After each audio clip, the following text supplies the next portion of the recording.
Hey there, folks. Santee at the Arizona Ghostriders here, filming history at the Empire Ranch. Let's do it. Last weekend was the annual Cowboy Festival at the historic Empire Ranch that we've talked about before. We usually volunteer and add some 19th century Western flair, and this time Arizona Red, Dan Silva, and I actually performed a couple of historic gunfights. Hey, I'm here at Empire Ranch with Arizona Red and Marty Freese. We're walking around today doing a gunfight, but Marty over here is doing a talk, aren't you? Yep, I'm doing a talk on the film history of the ranch. Awesome. I'm going to show some movie clips.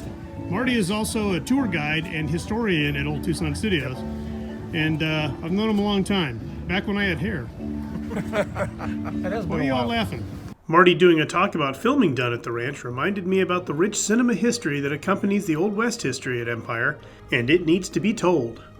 Location scouts have had an interest in the Sonoyta, Arizona area since Roy Rogers and Gene Autry shot a couple of films there in the 1930s. But in 1946, the motion picture Duel in the Sun really utilized the ranch and brought on a long list of film companies that would come here and film at these beautiful locations. Called the Grasslands, this area has rolling hills surrounded by distant mountains. The historic houses and barns offer the perfect set for a large ranching operation. Back in the heyday of Westerns, Arizona had many major filming locations. By the 21st century, tax incentives were no longer offered to filmmakers and the big studios stopped shooting here. Of course, movies still happen out here, but just not on the scale of the 1900s. The versatile lands surrounding the Empire Ranch have been Kansas, Texas, New Mexico, and Oklahoma, to name a few. One's like snow, the other's more like milk. Oh, forget the Surrey. I got a Porsche I stole out back. Oh, yeah. When I take you out in the Surrey. So, why not just film in those states? In the mid-19th century, they didn't have the technology to edit out power lines and airplanes flying overhead like we can today. That region of Arizona was largely untouched by modernization.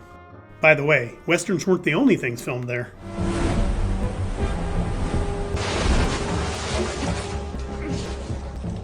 No, Das Boot was not filmed at Empire Ranch. Modern-day movies like A Star is Born and the ever-popular Night of the Lepus were also filmed in the area.